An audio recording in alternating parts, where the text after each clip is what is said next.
بخاری شریف میں حضور پاک کا ارشاد ہے کہ اس طرح نماز پڑھو جس طرح تم مجھ کو نماز پڑھتے دیکھتے ہو۔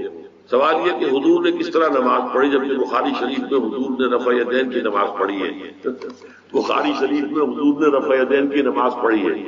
دیکھیے حضور نے مختلف طریقے اختیار کیے مختلف اوقات میں۔ اب صحابہ کا طرز عمل یہ ہوتا تھا کہ مثلاً ایک روایت آتی ہے کہ ایک صحابی حضور سے ملنے آئے تو بدوی تھے، دیہات کے آدمی تھے، انہوں نے حضور کو دیکھا کہ آپ کا گریبان کھلا ہوا تھا، آپ نے بٹن لگائے ہوئے نہیں تھے۔ پھر انہوں نے ساری عمر اپنے گریبان کے بٹن نہیں لگائے کہ میں نے محمد کو اس طرح دیکھا ہے صلی اللہ علیہ وسلم۔ اب یہ ان کا جذبہ ہے، ان کی نیکی ہے، اتباع کا جذبہ ہے۔ یا ایک سفر میں کسی کو دیکھا، کسی نے دیکھا کہ حضور ایک درخت کے نیچے سے ہو کر گزرے، اب وہ جب بھی جاتے تھے ادھر اس کے نیچے سے ہو کر گزرتے تھے، چاہے اس کی کوئی مقصد نہیں، لیکن یہ بھی ایک اتباع کا جذبہ ہے۔ تو اس میں یہ ہے کہ نماز کی بعض چیزیں ایسی ہیں کہ جن میں معلوم ہوتا ہے کہ حضور کچھ اس میں رد و بدل کرتے رہے۔ کبھی آپ نے ہاتھ بالکل کھلے چھوڑ کر بھی نماز پڑھی، کبھی آپ نے ہاتھ نیچے باندھے، کبھی اوپر باندھے۔ اسی طریقے سے رفع یدین کبھی ایسا بھی ہوا ہے کہ آپ نے وہ کی ہے جیسے کہ اہل حدیث حضرات کرتے ہیں، اور جیسے کہ یہ شیعہ کرتے ہیں وہ اس سے بھی زیادہ کرتے ہیں رفع یدین۔ اہل حدیث سے آگے ہیں، وہ بہت آگے ہیں رفع یدین کے۔ اور ایک رائے یہ ہے کہ حضور نے آخری زمانے میں آ کر سارے رفع یدین چھوڑ دیے تھے سوائے یہی جو تکبیر تحریمہ کے وقت۔ اب یہ روایات، اب یہ بحث ہو جائے گی کس روایت کا کیا مقام ہے، کس کی کیا حیثیت ہے۔ بخاری شریف میں جو روایت ہے وہ یہی ہے رفع یدین کی، جو آپ صحیح کہہ رہے ہیں، لیکن یہ کہ بخاری شریف واحد کتاب تو نہیں ہے حدیث کی، مصنف عبد الرزاق ایک کتاب ہے، اور اسی طریقے سے اور اس میں یہ کہ امام مالک کے پیروکار، حالانکہ امام مالک مدینے کے دارالہجرہ کے امام ہیں، وہ رفع یدین نہیں کرتے۔ امام شافعی کے کرتے ہیں، امام مالک کے نہیں کرتے، امام ابو حنیفہ کے نہیں کرتے۔ تو ان چیزوں میں بہت زیادہ پریشان ہونے کی ضرورت نہیں ہے۔ اصل جو معجزہ ہے حضور کا اور اسلام کا وہ یہ ہے کہ 1400 برس گزر گئے لیکن نماز کے ضمن میں اتنا اختلاف نہیں ہے کہ تمام مسلمان باجماعت نماز نہ پڑھ سکیں۔ دیکھیے رفع یدین کرنے میں جماعت ٹوٹی نہیں، آپ نے کیا یا نہیں کیا، جماعت کی فارمیشن برقرار رہی۔ فرض کیجئے کوئی شخص یہ سمجھتا کہ پہلے سجدہ ہے پھر رکوع ہے، تو اب یہ دو آدمی ساتھ نماز نہیں پڑھ سکتے، جن میں سے ایک کے نزدیک پہلے رکوع ہے پھر سجدہ ہے، دوسرا یہ سمجھتا ہے کہ نہیں پہلے سجدہ ہے پھر رکوع ہے، نہیں ہوتی، ان کی جماعت اب جمع نہیں ہو سکتی۔ یا کسی کا یہ خیال ہو کہ جیسے ہر رکعت میں رکوع ہے کہ سجدہ بھی ہے کہ وہ ایک سجدہ کر کے کھڑا ہو جائے، اب ظاہر بات ہے دوسرا شخص جس کے نزدیک دو سجدے وہ ایک اور سجدہ کرے گا، پرمیشن ٹوٹ گئی، اب وہ ساتھ نماز نہیں پڑھ سکتے۔ 1400 برس بیت گئے، مشرق بعید سے مغرب بعید، پوری دنیا آج تو کوئی کونا ہے ہی نہیں جہاں مسلمان نہ ہو، لیکن جو سالڈ مسلمان جو ہیں وہ تو آپ سمجھیے کہ انڈونیشیا سے لے کر موریتانیہ تک تو مسلمانوں کی کتنی بڑی تعداد، لیکن کہیں ایسا نہیں ہے کہ آپ کی فارمیشن چھٹی ہو۔ کوئی ایسا مسلک نہیں ہے جس میں یہ خیال ہو کہ مغرب کی رکعت میں 2 ہیں جیسے فجر کی ہے، نہیں، کوئی 3 رکعتیں ہیں۔ کوئی ایسا مسلک نہیں جس میں یہ معلوم ہو کہ فجر کی رکعتیں 3 ہیں 2 نہیں ہیں، عصر کی 2 ہیں یا 4 6 ہیں، وہی رکعت کی ترتیب، پہلے کھڑے ہونا ہے پھر رکوع ہے پھر کھڑے ہونا ہے پھر سجدے میں جانا ہے پھر بیٹھنا ہے پھر سجدہ پھر کھڑے ہونا ہے۔ فارمیشن نہیں ٹوٹتی، شیعہ ہو سنی ہو، اور اس میں حنفی ہو مالکی ہو شافعی ہو حنبلی ہو زیدی ہو ظاہریہ ہو، کوئی بھی ہو، کسے باشد تمام مسلمان مل کر جماعت سے نماز ادا کریں گے اور ان کی جماعت ٹوٹتی نہیں۔ یہ ہے جس کو ہمیں سمجھنا چاہیے۔ یہ کیوں ہے؟ صلو کما رأیتمونی اصلی، کہ حضور کی کو جس طرح دیکھا صحابہ نے نماز پڑھتے ہوئے ویسے نماز پڑھ رہے ہیں، صحابہ نے ویسے نماز پڑھی، پھر آپ کے بعد تابعین نے اسی طریقے سے نماز پڑھی، پھر اس کے بعد تبع تابعین نے پڑھی، نسل بعد نسل منتقل ہوا۔ آپ کے تھوڑا اختلاف اگر ہے تو اس کے لیے زیادہ پریشان نہیں ہونا چاہیے۔ معزز حاضرین اور محترم خواتین، السلام علیکم ورحمۃ اللہ وبرکاتہ۔ آپ کے علم میں اس سے پہلے بھی آ چکا ہوگا اور ابھی بھی آپ کو یاد دہانی کرا دی گئی ہے کہ میری گفتگو کا موضوع ہے اللہ تعالیٰ کا انسانوں سے واحد مطالبہ۔ آپ حضرات میں سے بہت سے لوگ حیران بھی ہوئے ہوں گے کہ واحد مطالبہ کیا مانا؟ اللہ کے تو مطالبے بہت ہیں، نماز پڑھو 5 وقت، روزہ رکھو رمضان کا، صاحب نصاب ہو تو زکوٰۃ ادا کرو، اور صاحب استطاعت ہو تو حج کرو، اپنا مال خرچ کرو اللہ کی راہ میں، خنزیر مت کھاؤ، مردار مت کھاؤ، خون مت کھاؤ، اور جو چیزیں اللہ کے سوا کسی اور کے نام پر ذبح کی ان کا گوشت مت کھاؤ، شراب نہ پیو، سود مت کھاؤ، جوا مت کھیلو، شریعت کے احکام جتنے بھی ہیں وہ اللہ کے مطالبات ہیں، لیکن مسئلہ یہ ہے کہ اگر ہم ایک لفظ میں کہنا چاہیں کہ ہمارا رب ہم سے کیا چاہتا ہے، ایک لفظ، اس کے لیے میں آپ کو ایک حدیث بھی سنا دوں۔ ایک بدو صحابی حضور کی خدمت میں حاضر ہوئے، دیہاتی تھے، انہوں نے عرض کیا کہ اے اللہ کے رسول، میں زیادہ باتیں نہ سمجھ سکتا ہوں نہ یاد رکھ سکتا ہوں، مجھے تو بس کوئی ایک بات ایسی بتا دو کہ میں اس کو مضبوطی سے تھام لوں اور میری نجات ہو جائے۔ حضور نے یہ نہیں فرمایا کہ یہ کیا بے وقوفی والا سوال کر رہا ہے، ایک بات تو نہیں ہے، ان کی تو بہت سی بات ہے۔ آپ نے تو ہمیں بھی اصول بتایا ہے کہ کلم الناس علی قدر عقولہم، لوگوں سے گفتگو کیا کرو ان کی عقل اور فہم کے مطابق۔ لہذا آپ نے جواب دیا قل آمنت باللہ ثم استقم، بات ختم، کہو میں ایمان لایا اللہ پر، پھر اس پر جم جاؤ۔ اب یہ کہنا تو آسان ہے میں اللہ پر ایمان لایا، لیکن جم جانا، ثم استقم، اس استقامت میں قیامت مضمر۔ اسی طرح ایک لفظ میں اگر آپ اللہ تعالیٰ کے تمام احکام کو جمع کرنا چاہیں تو وہ لفظ عبادت۔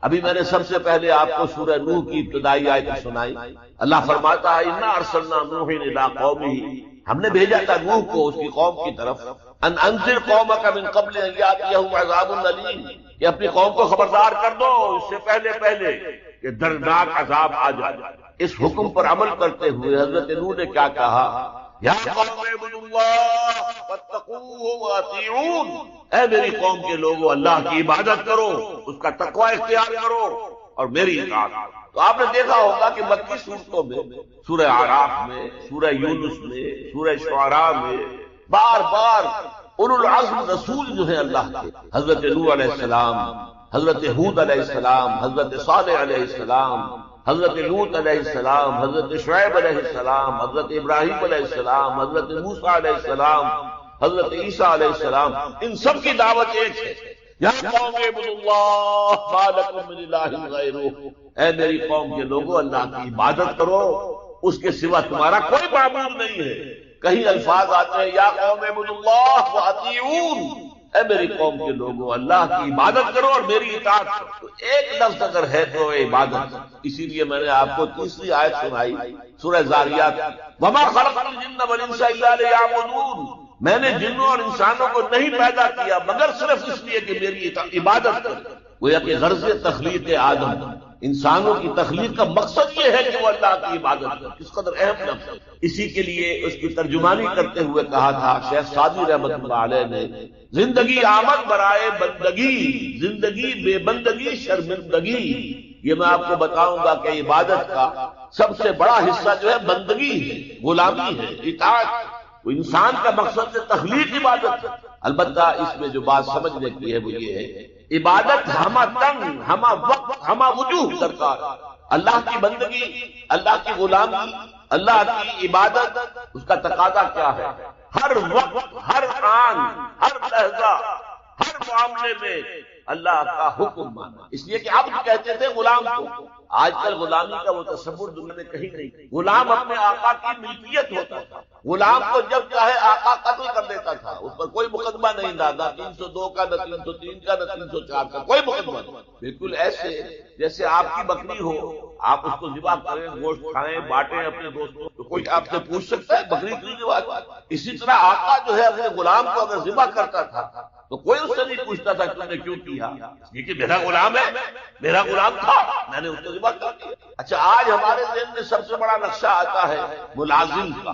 یہ ملازم جو ہے، جس نے ملازم رکھا ہے، امپلائر اور امپلائی ریلیشن شپ کیا ہے، زیادہ سے زیادہ وہی ہمارے سامنے آتا ہے۔ لیکن اس میں آپ نوٹ کریں گے کہ ملازم ہمہ وقت نہیں ہوتا، اس کی ملازمت کا وقت مقرر۔ پہرا دار ہے، 12 گھنٹے پہرا دے گا رات کو، اس کے بعد جا کے سوئے گا۔ اگر وہ کھانا پکانے والا ہے، کھانا پکائے گا، کوئی اور کام آپ نہیں کہہ سکتے۔ آپ کہیں جا کے میرا ٹوائلٹ صاف کراؤ، وہ صاف کر دے گا، جناب میں آپ کا خانسامہ ہوں، میں آپ کا کھانا پکانے کے ملازم ہوا ہوں، ٹوائلٹ صاف کرنے کے لیے تو نہیں ہوا۔ یہ ملازم جو ہے یہ ہمہ وقت نہیں، یہ ہمہ جہت نہیں ہے، ہمہ تن نہیں ہے۔ لیکن غلام جو ہوتا تھا، غلام کسی وقت انکار نہیں کر سکتا، رات کو 12-1 بجے آقا حکم دے وہ اس کو پورا کرنا ہوگا، جو حکم دے پورا کرنا ہوگا۔ لہذا اس غلامی کا تصور یہ عبد سے بنا عبادت، جیسے بندہ، فارسی میں عبد کا لفظ کیا ہے؟ بندہ، بندہ و آقا، تمیز بندہ و آقا فساد آدمیت ہے، لیکن وہ بندہ جو ہے جس سے بندگی بنا ہے، میں نے ابھی آپ کو شعر سنا دیا، زندگی آمد برائے بندگی، زندگی بے بندگی شرمندگی، تمہیں تو پیدا ہی کیا گیا اس لیے کہ ہماری عبادت کرو، تمہارا مقصد تخلیق یہ ہے کہ ہماری عبادت کرو، تو یہ عبادت ہے ہم تن، ہم وقت، ہم وجوہ، اللہ کی اطاعت، اللہ کی غلامی، اللہ کی بندگی۔ بدقسمتی سے ہمارے ہاں ہمارا جب زوال شروع ہوا ہے تو یہ کوئی 2-4 صدی کی بات نہیں ہے، 1000 سال سے ہمارا زوال زوال زوال زوال زوال چلا رہا ہے۔ اس زوال میں ہمارے مفہوم بدل گئے، ہمارے معنی بدل گئے، الفاظ کے اصطلاحات کا مفہوم تبدیل ہو گیا ہے۔ اب ہم کیا سمجھتے ہیں عبادت ہے نماز روزہ حج و زکات، بس یہ عبادت ہے، اور عبادت کسی کی؟ بہت غلط بات۔ سوچئے اگر عبادت یہی ہے نماز روزہ، تو کیا ہم 24 گھنٹے نماز پڑھتے ہیں؟ اللہ نے کہا میں نے پیدا ہی کیا عبادت کے لیے، تو کیا 24 گھنٹے روزہ رکھتے ہیں؟ کیا 12 مہینے روزہ رکھتے ہیں؟ کیا ہر وقت 24 گھنٹے نماز پڑھتے ہیں؟ نہیں، یہ نماز روزہ زکات حج عبادات تو ہے، وہ اصل عبادت ہے بندگی، اطاعت، غلامی، جو ہمہ وقت ہے، ہول ٹائم، ہمہ جہد، ہمہ وجوہ، اللہ کی اطاعت۔ البتہ اس میں ایک چیز کا اضافہ ہے، اطاعت مجبوراً بھی ہوتی۔ آج سے 60 سال پہلے انگریز حکمران تھا ہم پر، ہمیں اس کی اطاعت کرنی پڑتی، لیکن ہمیں انگریز سے محبت تو نہیں تھی۔ اسی طرح بنی اسرائیل غلام تھے آل فرعون کے، حکم تو مانتے تھے، بیگار میں پکڑے جاتے تھے، کام کرتے تھے، جانے بھی دیتے تھے، لیکن وہ فرعون سے محبت تو نہیں کرتے تھے۔ لہذا عبادت جب اللہ کی ہوگی وہ صرف اطاعت نہیں ہوگی بلکہ محبت کے ساتھ اطاعت کی جائے، ہم وقت، ہم تن، ہم وجود، انتہائی درجے میں اللہ سے محبت کے ساتھ۔ یہی وجہ ہے کہ دو بڑی عظیم شخصیت ہیں، امام ابن تیمیہ اور حافظ ابن قیم رحمۃ اللہ علیہما، ان دونوں نے جو ڈیفینیشن کی ہے، ہاؤ ٹو ڈیفائن عبادت، عبادت ہے کیا؟ تو حافظ ابن قیم کہتے ہیں العبادت تجمع اصلین، دو چیزوں کو جمع کرنے سے عبادت، غایت الحب وغایت الذل والخضوع، حد درجے میں اللہ سے محبت کر اور حد درجے میں اس کے سامنے جو فرمان ہو حد۔ البتہ عبادت کا چیز ہے وہ ہے اطاعت۔ جیسے میرا یہ 2.5 منٹ اس کی اصل حقیقت وہ جان ہے، وہ جان نہ ہو تو جلد از جلد نہلا کے دھلا کے کفن پہنا کے قبر میں اتار دے کہ کہیں خواہ جو ہے جل پڑ نہ جائے۔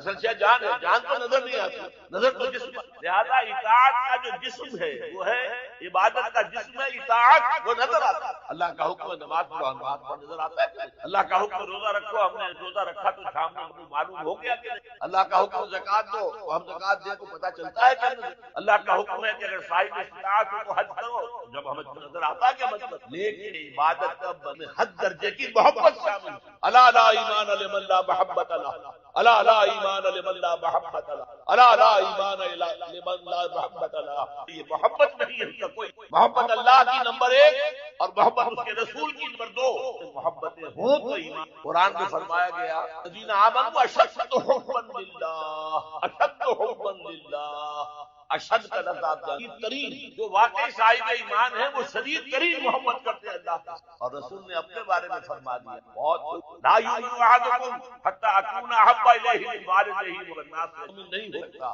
جب تک کہ میں اسے اس کے باپ سے، اس کے بیٹے سے اور تمام انسانوں سے زیادہ محبوب نہ ہو جاؤں۔ محبت نہیں آتی، نظر آئے گی اطاعت، آپ نے اللہ کا حکم مانا، رسول کا حکم، لیکن یہ اطاعت عبادت تب بنے گی کہ اللہ کی محبت کے اشار ہو کر اللہ کی اطاعت۔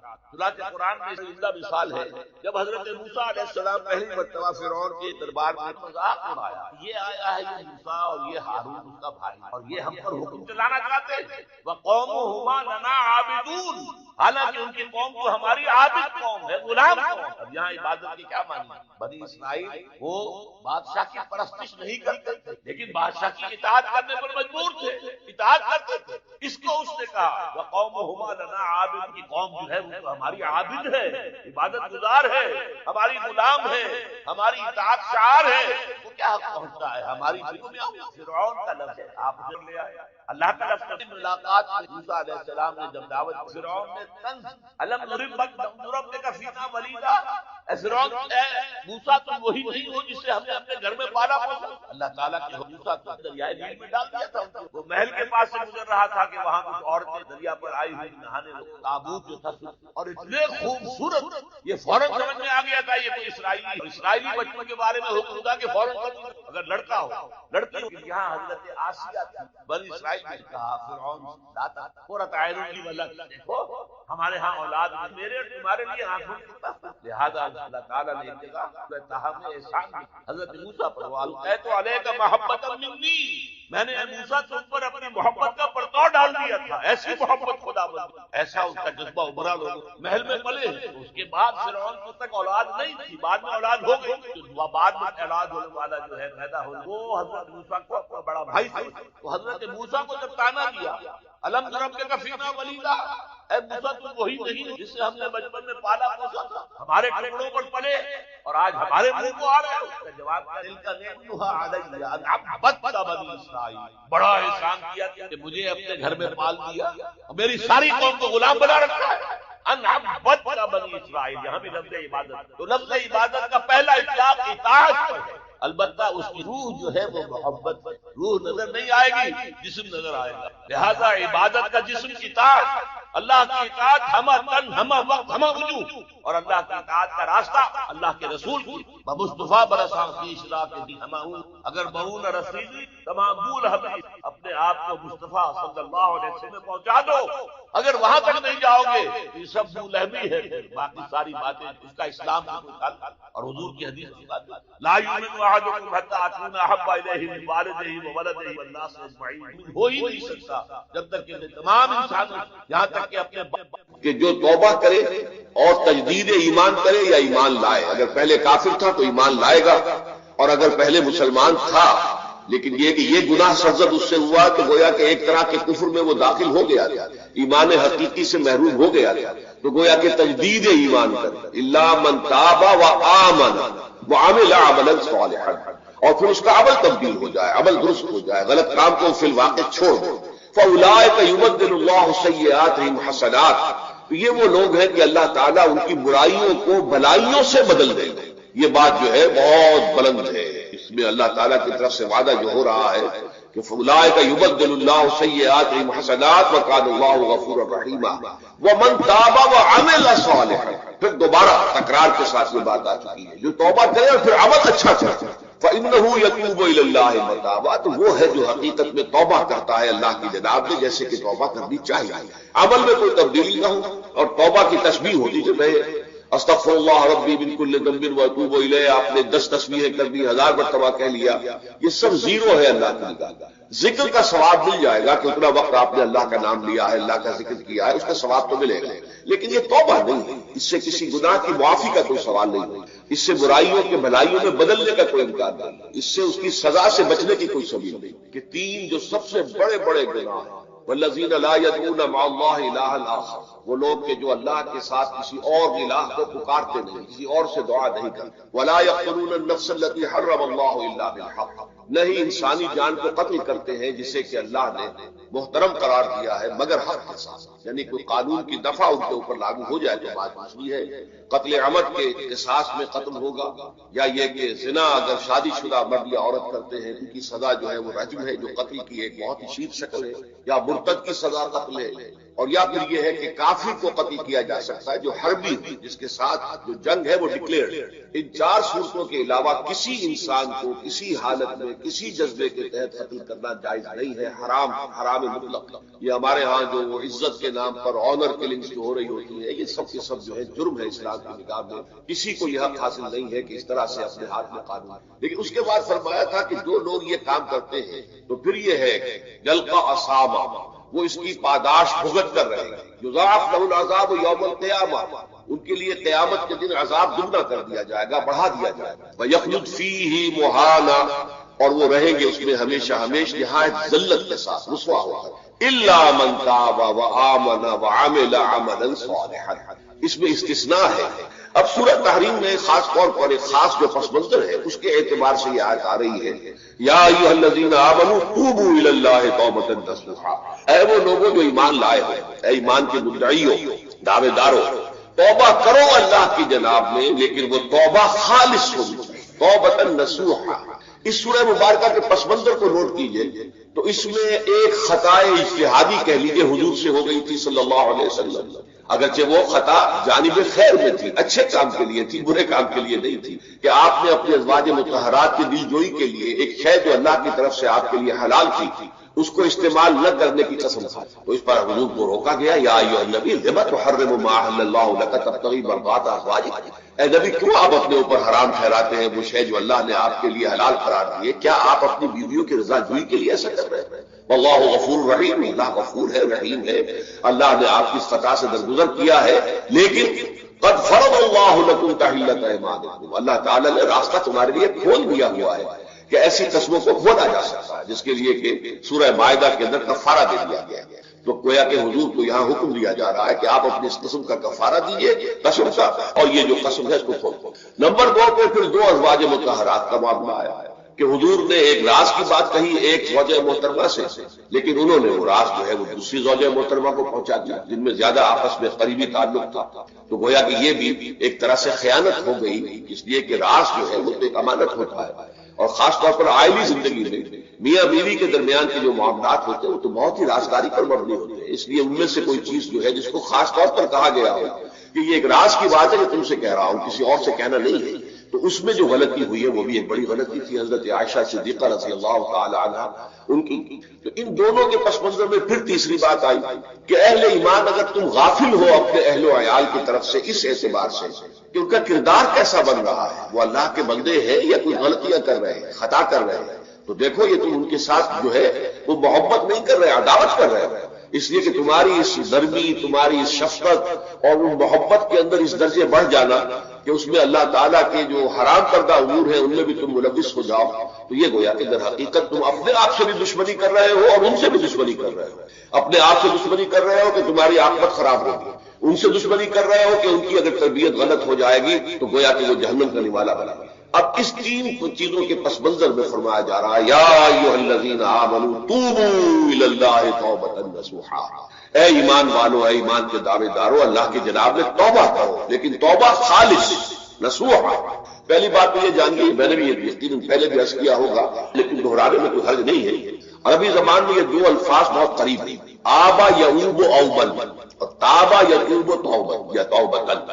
آبا یعوب اوبن بھی ہوتا ہے واپس لوٹنا، لیکن یہ ہے کسی یعنی مادی چیز کی طرف سے واپس لوٹنا، ایک ہے تابا یتوب توبن یا توبتن، وہ کسی فعل سے مانوی چیز سے پلٹ آنا، لوٹ آنا۔ چنانچہ ایک بڑی پیاری جو دعا حضور صلی اللہ علیہ وسلم مانگا کرتے تھے، آپ کی مشہور دعاؤں میں سے، جب آپ سفر پر گئے واپس گھر آئے تو گھر میں داخل ہوتے ہوئے آئبونا تائبونا لربنا حامدون، ہم پلٹ کر آ گئے ہیں سفر سے، وطن سے میں پہنچ گئے ہیں، گھر میں داخل ہو رہے ہیں اور ہم اس حال میں بھی اپنے رب کی جناب میں توبہ بھی کر رہے ہیں، رجوع کر رہے ہیں اللہ کی جناب میں، اور اپنے رب کی حمد کرتے ہوئے داخل ہیں۔ آئبونا تائبونا لربنا حامدون۔ اسی طرح آپ بازار جائیں، اس کے بعد اپنے گھر میں داخل ہو تو یہ دعا پڑھیں، یہ گویا یہ بہت ہی ایک سمجھیے مبارک، بہت سی اس کے اندر برکات ہوگی۔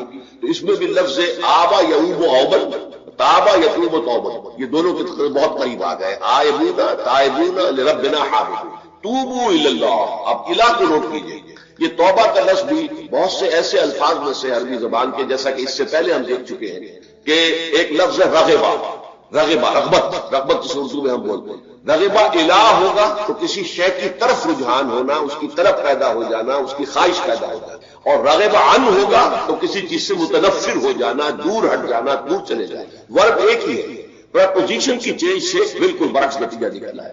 ومن رغب عن سنتی فلیس منی، جسے میری سنت پسند نہیں ہے، جو اس سے ہٹتا ہے، پیچھے ہٹتا ہے، اس کو ترک کرتا ہے، اس کا مجھ سے کوئی تعلق نہیں۔ اسی طرح مالا یمین و میلن، مالا الہ کسی شے کی طرف مائل ہونا، مالا عن اس شے سے ہٹ جانا، پیچھے ہٹ جانا، نفرت ہو جانا۔ اسی میں وہ لفظ تھا صاف، فقط سغت قلوبکما، تمہارے دل جو ہے وہ تو مائل ہو ہی گئے ہیں۔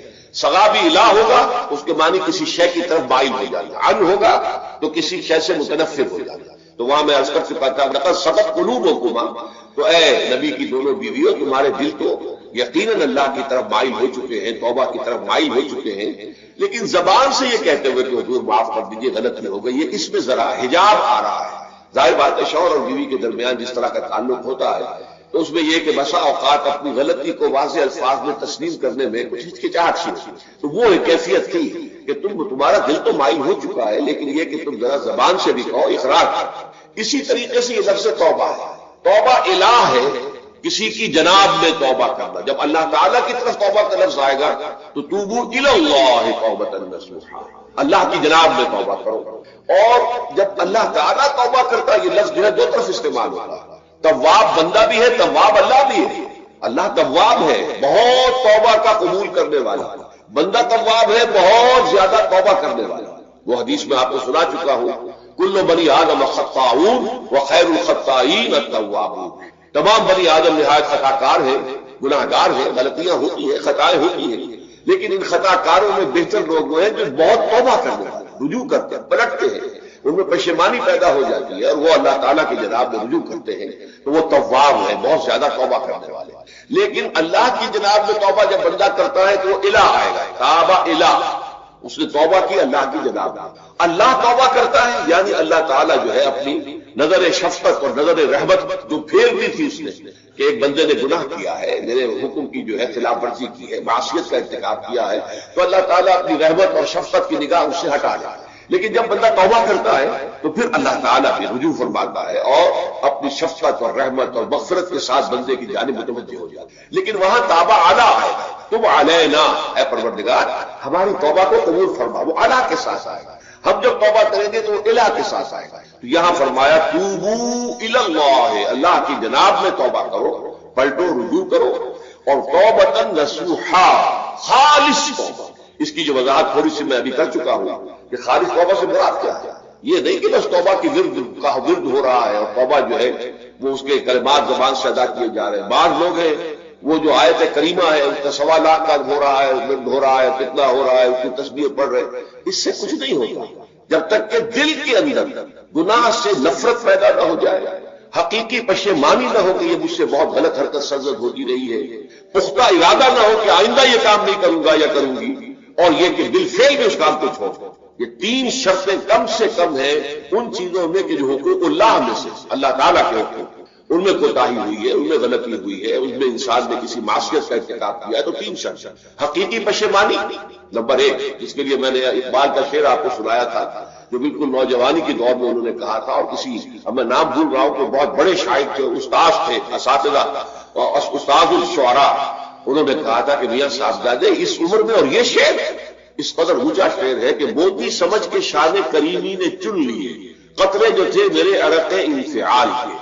انفعال کہتے شرمندگی کی، کہ میں جب شرمندہ ہوا کہ میں اللہ کی جناب میں یہ کیا حرکت کر بیٹھا، تو اس سے میری پیشانی پر جو پسینے کے قطرے رونما ہوئے، اللہ تعالیٰ نے ان کو موتی سمجھ کے چن لیا۔ اللہ تعالیٰ کو بندے کی توبہ سے اتنی خوشی ہوئی۔ وہ حدیث بھی میں آپ کو سنا چکا ہوں کہ تم اندازہ کرو، ایک شخص ہے کہ جو ایک ریگستان میں لقدق صحرا میں سفر کر رہا تھا، اس کا ایک اونٹ تھا جس پر وہ سفر کر رہا تھا، اسی پر اس کا جو بھی راستے کا کچھ کھانا وانا تھا، خوراک تھی، وہ بھی اس کی پوٹلیاں بھی تھی اور پانی کی چھاگل بھی بندی ہوئی تھی۔ تھوڑی دیر کے لیے وہ ایک درخت کے سائے میں بیٹھ گیا استراحت کے لیے، وہ اسی میں آنکھ لگ گئی اس کی۔ اب جب آنکھ کھلی تو دیکھا کہ اونٹ کھائی۔ اب اونٹ گویا کہ اس کی زندگی کا واحد ساتھ، کہاں جائے گا بغیر اونٹ کے؟ اس دوڑا دائیں بائیں، شمال جنوب مغرب مشرق، سب میں کہیں جہاں تک وہ کر سکتا تھا اسے کہیں اونٹ نظر نہیں آیا۔ تو پھر وہ اسی درخت کی سائے میں آ کر بیٹھ جاتا ہے موت کے انتظار میں، کیا تو موت میں آئے گا، نہ کھانے کو کچھ، نہ پینے کو پانی، نہ سواری کا میں کہیں یہاں سے نکل سکتا۔ اچانک دیکھتا ہے کہ وہ اونٹ تو کھڑا ہوا ہے اور وہ سامان بھی موجود ہے۔ تو اس میں فرق مسرت کی وجہ سے خوشی اتنی شدید ہوتی ہے اسے کہ وہ کہنا تو یہ چاہتا ہے اللہ میں تیرا بندہ ہوں، تو میرا رب ہے، لیکن وہ کہہ یہ بیٹھتا ہے اللہ میں تیرا رب ہوں، تو میرا بندہ ہوں۔ یعنی اتنا وہ اپنے اس میں حواس کھو بیٹھتا ہے خوشی کی وجہ سے۔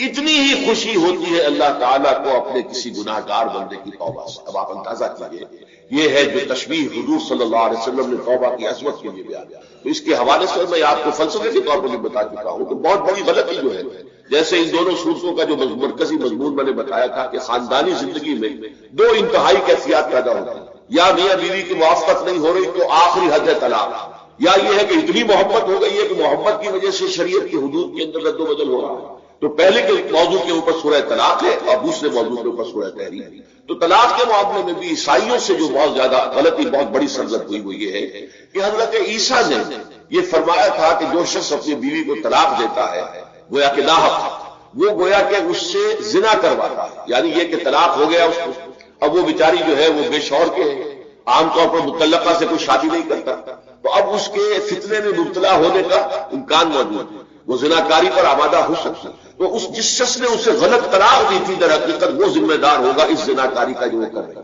یہ اصل میں ایک اخلاقی تعلیم تھی جس کو کہ انہوں نے قانونی سمجھ لیا اور طلاق کا دروازہ بند کر دیا.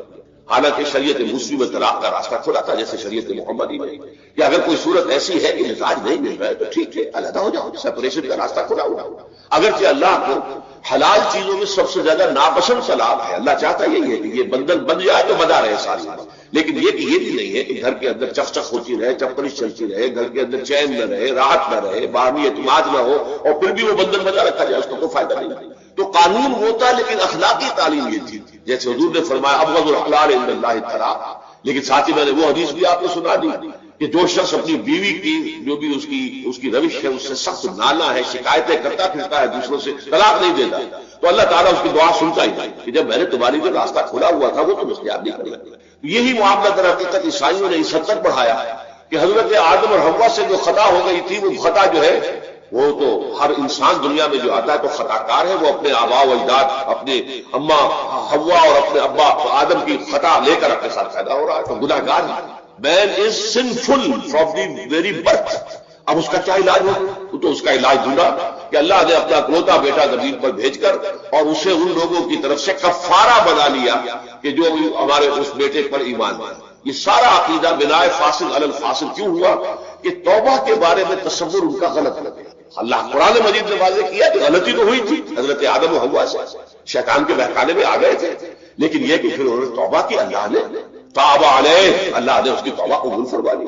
فتلقى آدم من ربه کلمات فتاب علیہ. تو آدم نے اپنے رب سے کچھ کلمات سیکھ لیے، پشیمانی تو ہو گئی تھی، شرمندگی ہو گئی تھی، لیکن الفاظ نہیں مل رہے تھے. کن الفاظ میں اللہ کی جناب نے توبہ کی. اللہ کی کمال شفقت کے اللہ نے وہ الفاظ مجھے تلقین کر دیے جو سورہ اعراف کے اندر بیان ہوئے ہیں. ربنا ظلمنا انفسنا وان لم تغفر لنا وترحمنا لنكونن من الخاسرین. اللہ نے توبہ قبول فرما لی، فتاب علیہ.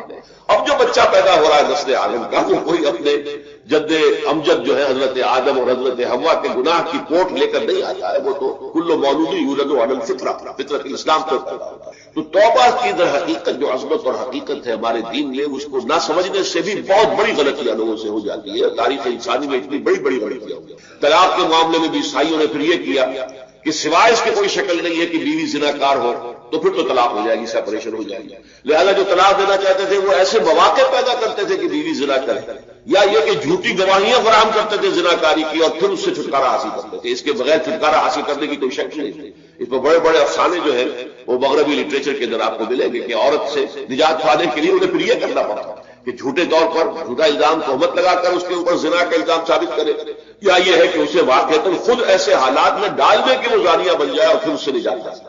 یہ گویا کہ پھر وہی بنائے فاسق علی الفاسق، ایک غلط بات کے اوپر دوسری غلط بات. تو توبوا الی اللہ توبۃ نصوحا، توبہ کرو اللہ کی جناب میں جو کہ خالص توبہ. خالص توبہ میں 3 شرائط میں نے بیان کر دی کہ اگر اللہ کے حقوق میں معاملے میں کمی بیشی ہوئی ہے تو پھر یہ ہے کہ پشیمانی حقیقی، عزم مسمن دوبارہ نہیں کروں گا نہ کروں گی، اور نمبر 3 یہ کہ ایک مرتبہ اس گناہ کو لازماً چھوڑ دینا. اس کے بعد جو ہے اگر یہ حقوق العباد میں سے تو ایک چوتھی اضافی شرط، یا تو اس کی تلافی کرو، اس کا پیسہ مارا تھا تو پیسہ دو، بہن کا حق جو ہے وراثت میں کھایا تھا تو اس کو ادا کرو، یا اس سے معافی حاصل کرو.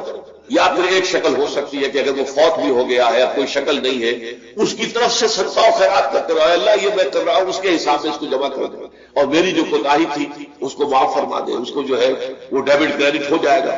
ورنہ پھر آخرت میں یہ ہوگا کہ آپ کی نیکیاں اس کے حوالے کی جائیں گی، یا آپ کے پاس نیکیوں کا ذخیرہ بھی کافی نہ ہوا تو اس کے گناہ آپ کے پلڑے میں ڈال دیے جائیں گے.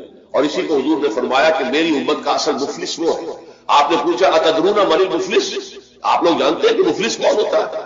تو صحابہ نے وہی جواب دیا جو ہم میں سے ارشد جواب دے گا، المفلس عندنا من لا درہم له ولا دینار.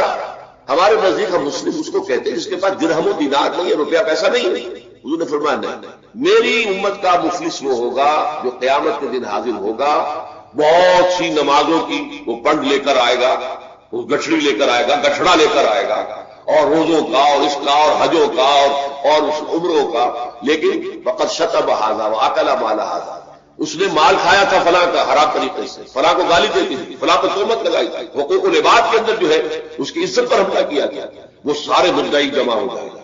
اللہ تعالیٰ کسی سے کہے گا بھائی تم اس کی نمازیں لے جاؤ، کسی سے کہے گا اس کے روزے لے جاؤ، اچھا تم لو حج لے جاؤ، اس کے عمرے لے جاؤ، اور اس کے بعد بھی مدعی باقی ہوں گے، تو اب مدعیوں کے گناہ اس کے پلڑے میں ڈالے جائے گا، اور پھر وہ دوسروں کے گناہوں کے بوجھ تلے دب کر جہنم میں جائیں گے۔ تو یہ حقوق العباد کے اندر معاملہ اس سے بھی کہیں زیادہ سخت ہے کہ جو حقوق اللہ کا ہے۔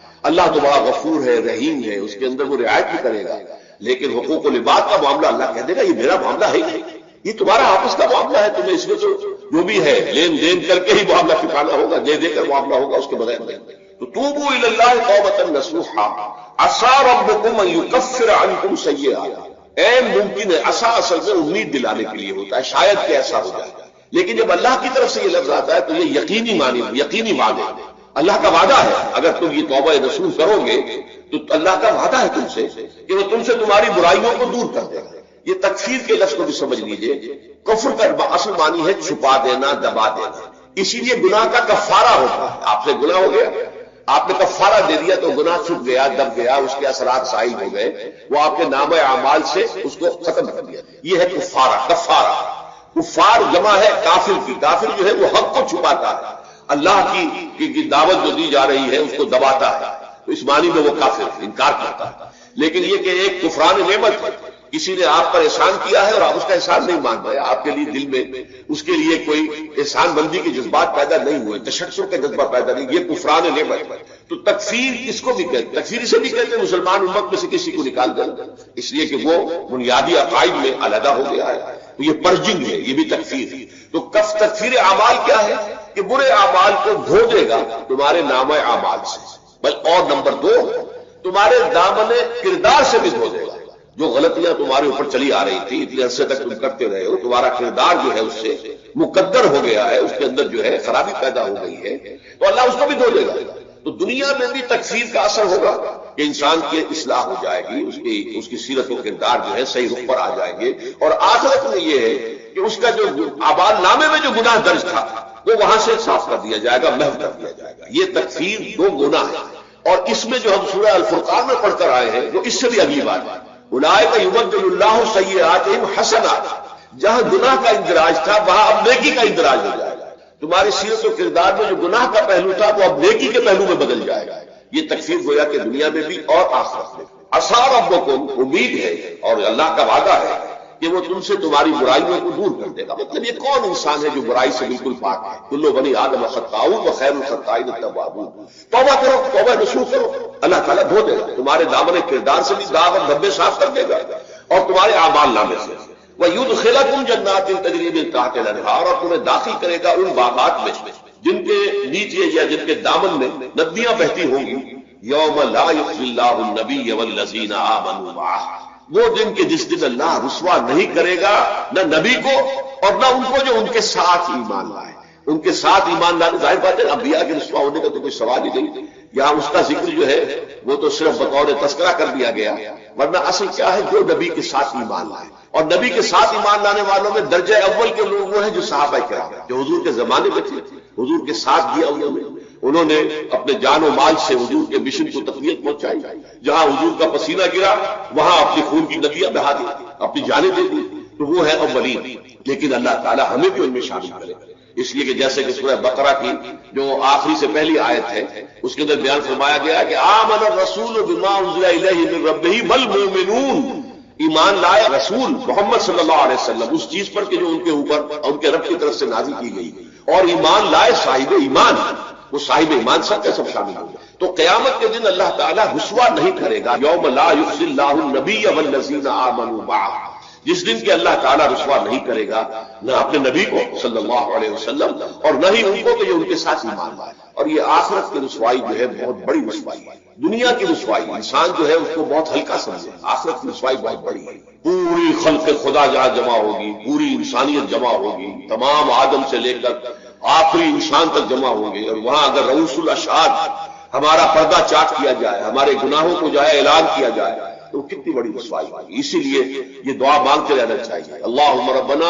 اجرنا من خزی الدنیا والآخرہ، اے اللہ ہمیں بچا لے، دنیا اور آخرت دونوں کی رسوائی سے بچا لے۔ دنیا کی رسوائی یہ ہے کہ آپ کی کسی غلط کام کا چرچا ہو جائے، دنیا کے اندر پھیل جائے، آپ کی جو ہے عزت جو ہے وہ داغدار ہو جائے، اس سے بھی اللہ بچا لے، پردہ ڈال دے۔